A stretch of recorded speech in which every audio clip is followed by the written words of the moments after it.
就是说，我几乎不可能怀上孩子。我突然觉得，我没有孩子，也不可能有人跟我结婚。 여러분 안녕하십니까? 속보팀입니다.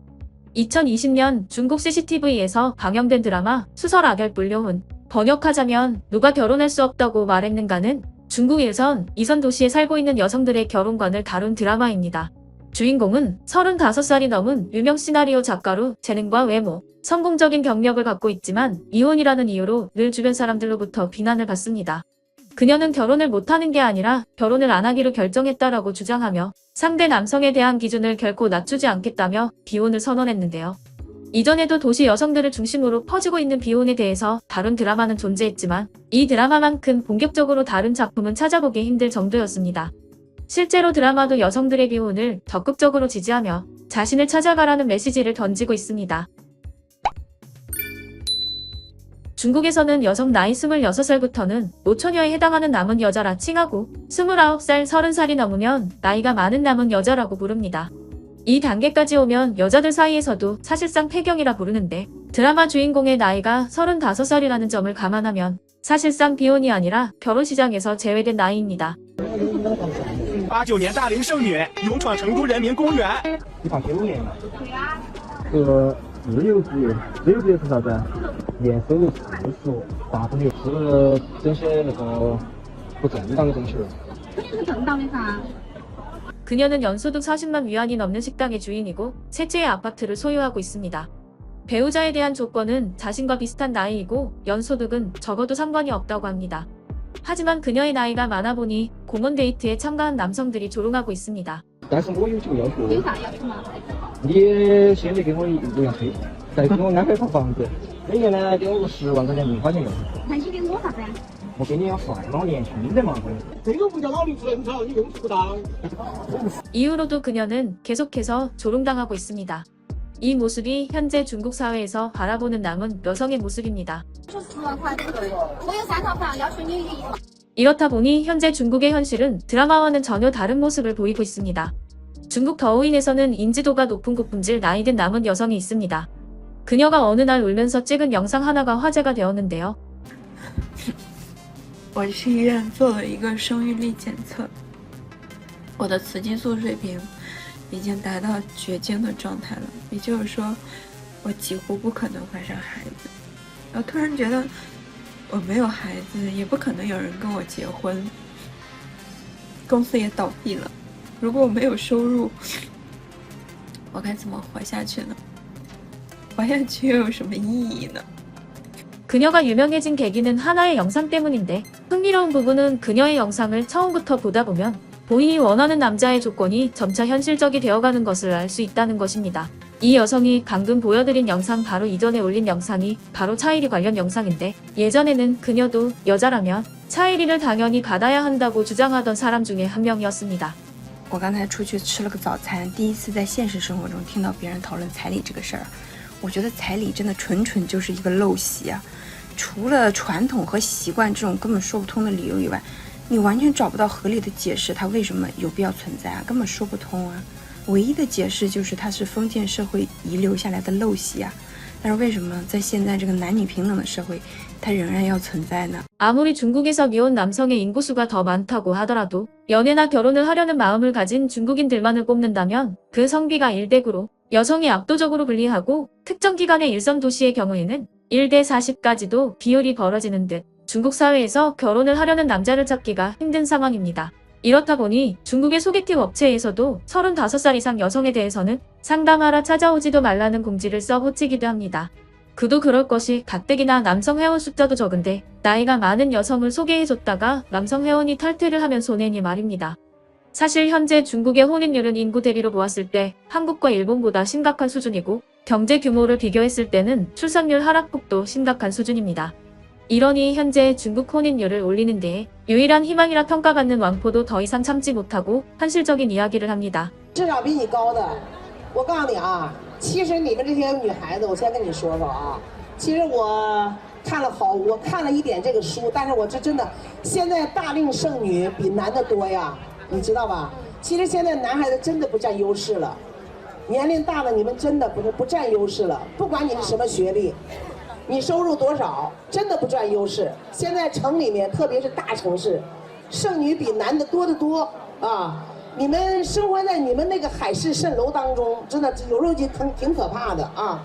咱们找朋友就是为了过日子，生活就是烟火，你知道吧？日子就是将来相夫教子生孩子，这是咱女人分内的事儿。我说的对不对？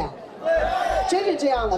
女孩子，我奉劝啊，年龄大的女孩子，把你们的眼光啊，把你们那个想象放得低一点。王婆劝剩女条件放低一点，我看也不是不可以啊。那男人得改娶为嫁，咱们也可以听干娘的。大家说这样是不是才比较合理？ 그렇다면 이러한 사회적인 변화에 중국인들은 어떤 반응들을 보일까요? 저는 왕포의 의견에 동의하지 않습니다. 여자들이 자신의 기준을 조금 더 높여야 한다고 생각합니다. 여성분들 항상 기억하세요. 여러분은 조국의 엘리트이기 때문에 최고의 인재와 결혼해야 합니다. 절대로 평범한 남자를 찾지 마세요. 남편을 돌보고 아이를 낳고 아이를 가르치는 게 여자의 일인가요? 그렇다면 왜 여자들이 남자처럼 일을 한 거죠?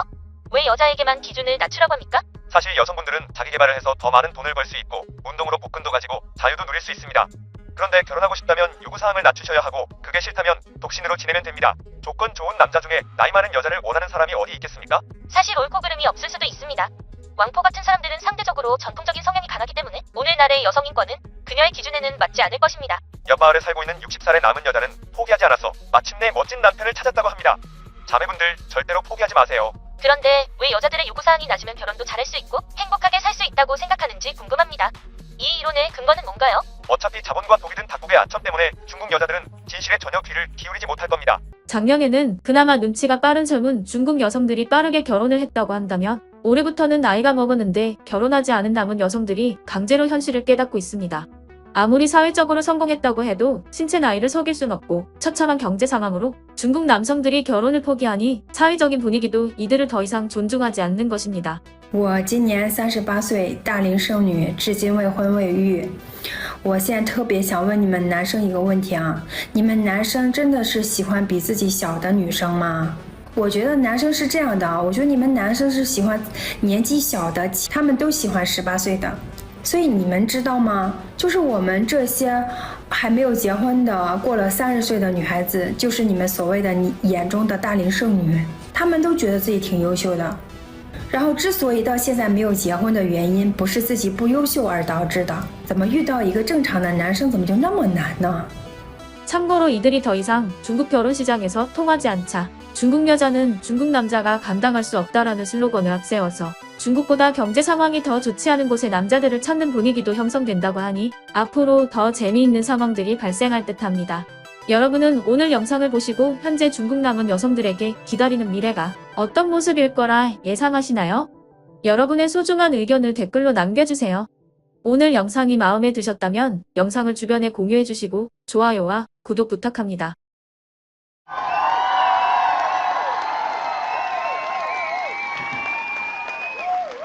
여러분 안녕하십니까, 속보팀입니다.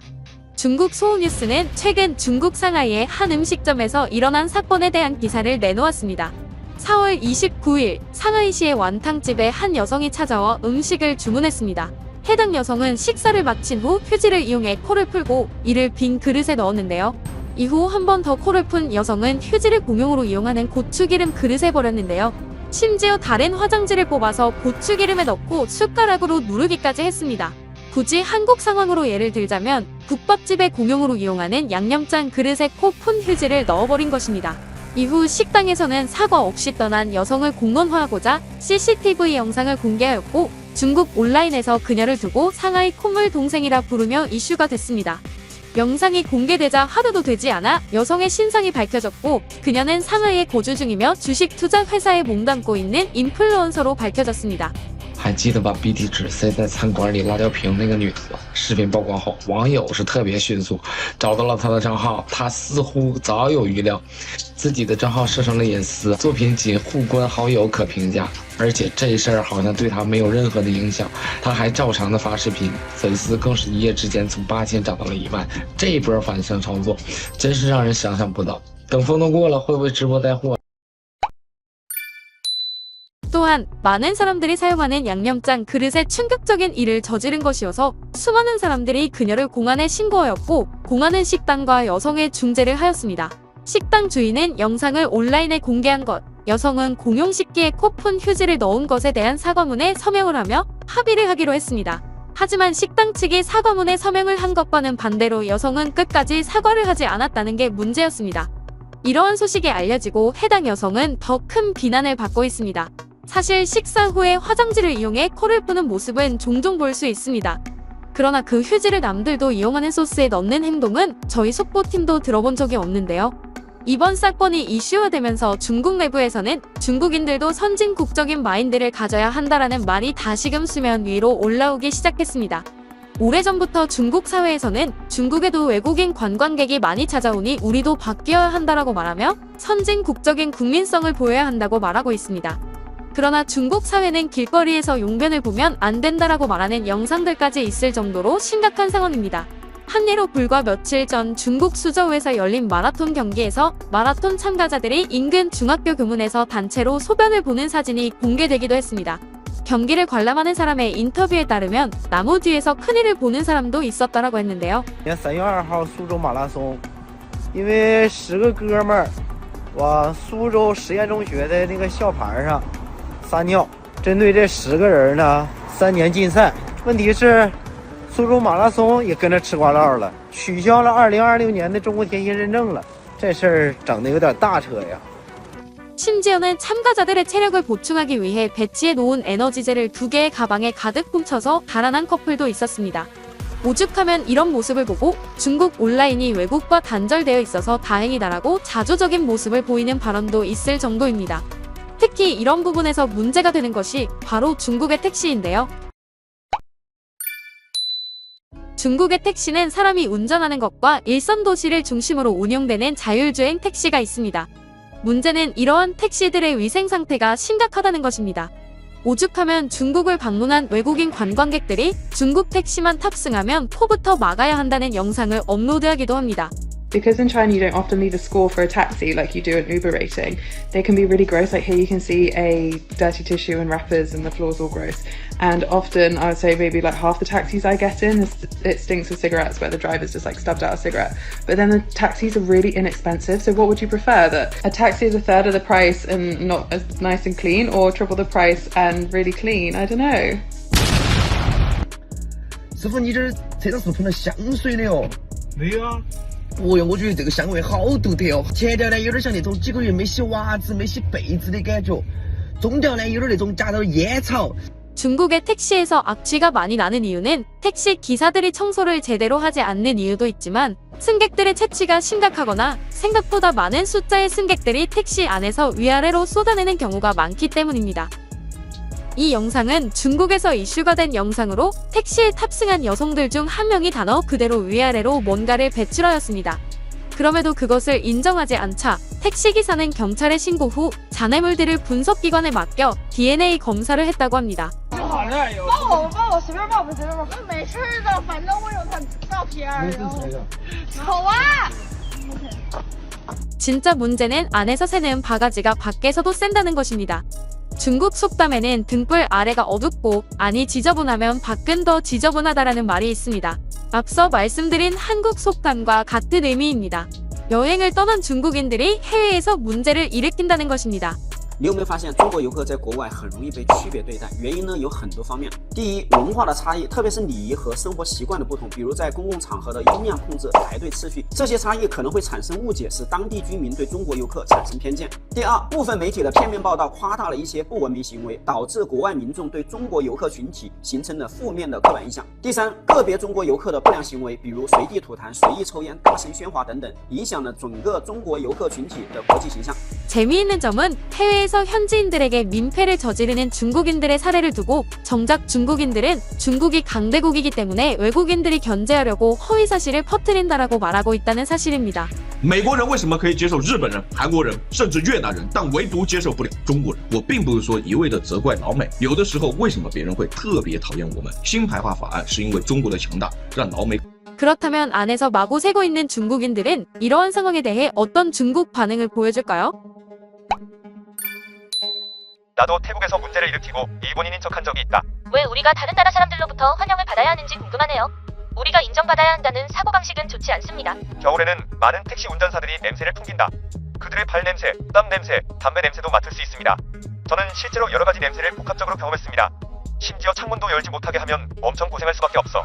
해외 경험이 있는 분들은 해외 언론에서 우리를 어떻게 평가하는지 알려주시겠습니까? 그들은 우리를 긍정적이고 이성적이고 공정하다고 홍보하나요? 그래서 저는 해외에 나가면 항상 한국인이라고 말합니다. 저는 매일 30번 이상의 주문을 처리하는데 승객 중 발이 냄새나는 사람이 많습니다.